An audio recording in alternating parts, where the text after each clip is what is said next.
audience. Now, I think it's obvious of why we don't want to have public comments back to people who address us at the end of our meeting. They would have to have waited about an hour. I listened very reverently and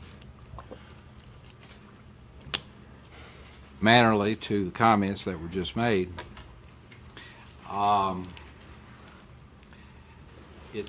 They have a right to come here, obviously, but what is amazing to me is that nobody seemed to have, they haven't gone to the forum where this really took place. They won't call Talk Line and talk about it. I've called that show for over 20-some years.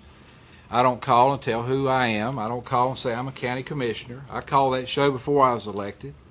I call it while I'm elected, and I'll call it after I'm not in office. I called about a sincere feeling that I had about seeing a little girl's coffin being carried down the church steps in Durham, a white coffin of a girl that was needlessly murdered in her neighborhood. I wasn't trying to make political hay out of this, as I think people are trying to make now out of this. I think a lot of this is politics. I'm not going to give a lot of anecdotal comments I gave Mr. Peterson last week about my life, my lifestyle, how I've raised my family, how I've raised my boys. But I can tell you now that I've seen a lot in my life that I'm not proud of. I've seen a lot improve over the years. We've got a lot more to do. But I can tell you now that it's strange to me when you're going to sit tonight and watch a DVD, words spoken of a community activist in Durham, and you'll hear his words, but in case the volume is low, you'll hear him say, quote, "I don't know why they're criticizing the commission. He's just telling the truth. He just happens to be white. He's just telling the truth." And he says, "This is why I do what I do." He's very involved in Durham. He worked for the Durham Police Department. He organized a rally after that girl was murdered. He's worked with the NAACP. He's been highly recognized as somebody who's in the community, knows what's going on, and I was referring to Durham. Yes, I made a broad-based statement. Granted, it might have been I could have put a little more cupcake-ish approach on it, but people who know me know that's not my style. But I don't really duck what I said. I want our world to be better. I want our communities to be better. Not long after that shooting took place in Greensboro, Summit Avenue, 3 o'clock in the afternoon, 24 shots were exchanged. Half of them, well, about 60% going toward the shopping center, 40% coming back out to the road. In the middle of the afternoon, people being shot in Greensboro like crazy. At 2 o'clock, 3 o'clock in the afternoon. Late in the evening. You know, the court of public opinion doesn't end in this room. It ends outside. This room and outside inclusively. And it doesn't stop necessarily Alamance County. Granted, I'm an Alamance County Commissioner, but I'm a citizen of this country foremost. It's hard to, I don't make statements trying to figure out who's going to side with me and who's not, whether it be the majority, minority, numerically wise, whether it's going to be my constituency or not. Tim Sutton says what Tim Sutton thinks. If it bothers people, it's just going to have to bother them. I was born here, left here when I was about 5 years old, lived in Alabama, South Carolina, Virginia. I've seen it all. And I think I live my life in a positive manner. Maybe I just don't say the words as sweet as some people want to hear.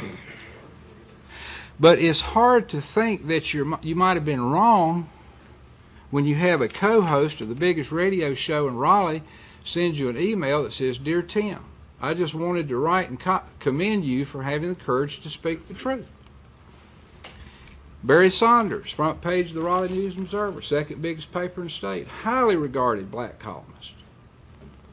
He said, quote, well, I won't need to read it. He said, I was one angry Negro when I heard what he said. I had only 2 words for him. No, not those 2, he said, but right on. You'll see the comment here of this Durham activist. But let me tell you, at my house, my phone is just full of messages from all over the state where people heard this. I don't hear Dixie playing in the background. I don't hear it.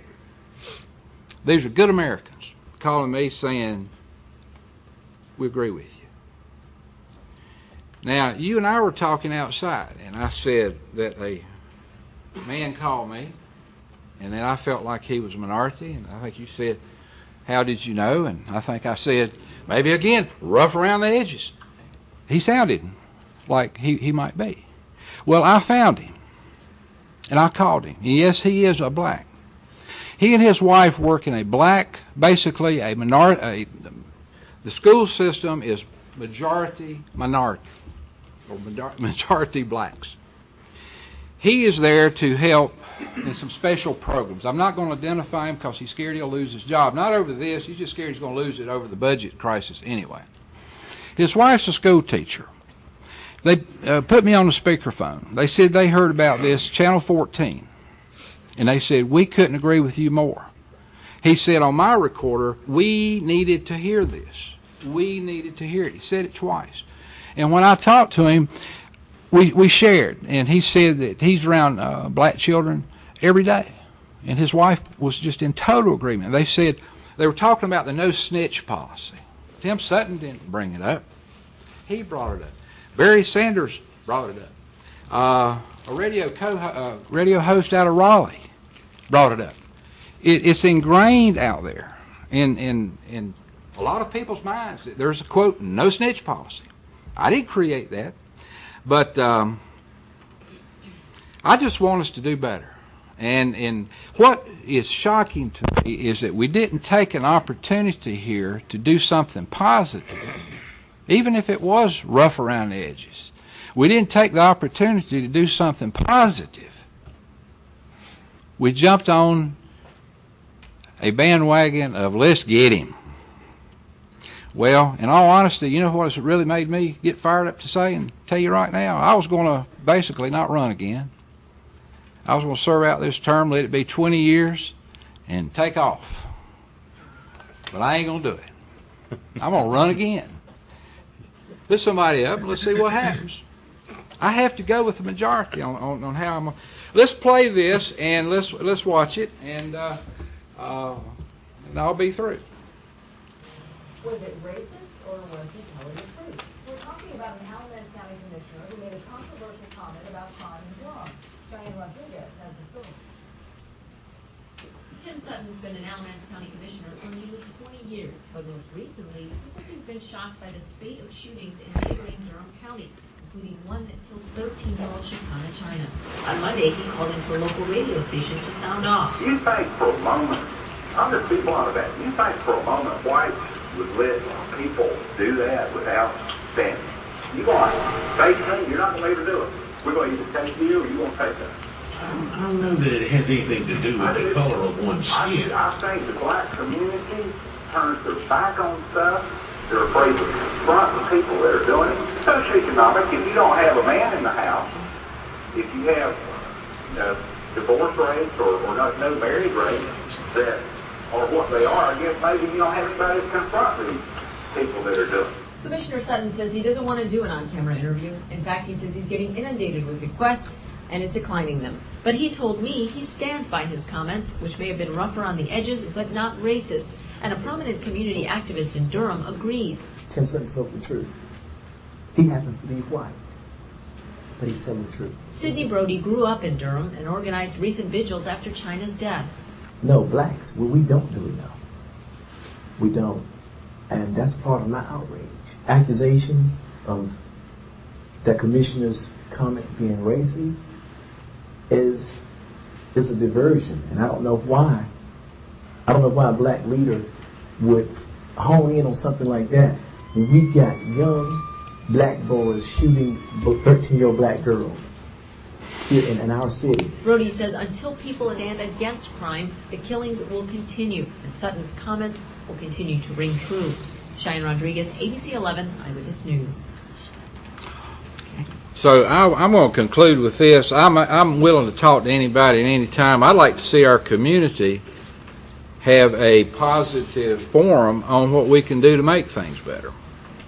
And it not be an attack session, it not be a cutthroat session. Just talk about it as Americans. Talk about it as North Carolinians, not black-white. Now, I know what I said, but you got a guy right there that's in the heart of the war. He agrees with me. Now, as I told Mr. Peterson outside, if I'm going to worry about who liked what I said and who didn't, you've got some good comments, but I've got some good support too. So with all that said, God bless all of you, and I'll meet with you at any time. And again, I would like to see us have a forum in this community of what we can do to make things better. But it need not be an attack session on everybody involved, and but be blunt about it, be open about it, and be honest about it. But I think you saw an honest man there. I think I saw an honest man here. But who am I to believe is more important or more right? This guy right here has been in gospel music, been involved in music in Durham his whole life. He's got credentials coming out of his back pocket of involvement in that community. And Burlington's nothing compared to the zone down there. I'll take his words of support, no offense, over a lot of other critics. Enough said by me. I'm sorry if I offended anybody. Thank you. Any more comments from commissioners? But, well, I think I do need to make one or two here. They have had forums, Tim.